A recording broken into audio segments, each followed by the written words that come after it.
Magandang umaga, ngayon po ay araw ng Linggo, January 7, 2024. Narito po muli ang update sa lagay ng panahon. Ayon po sa Pag-asa, patuloy pa rin na nakakaapekto ang shear line sa eastern section ng Southern Luzon at Visayas. Habang hanging amihan o northeast monsoon nakakaapekto naman sa nalalabing bahagi ng Luzon. Walang bagyo o low pressure area na minomonitor sa loob ng ating Philippine Area of Responsibility na maaaring makaapekto sa ating bansa.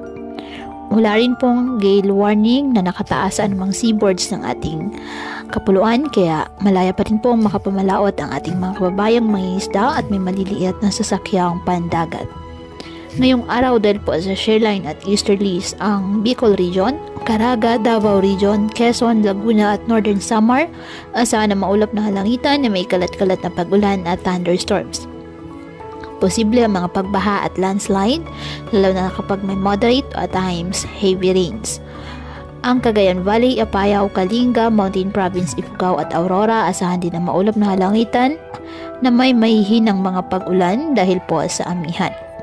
Ang Metro Manila at nalalabing bahagi ng Luzon, bahagyang maulap hanggang sa maulap na halangitan with isolated light rains dahil pa rin po sa amihan.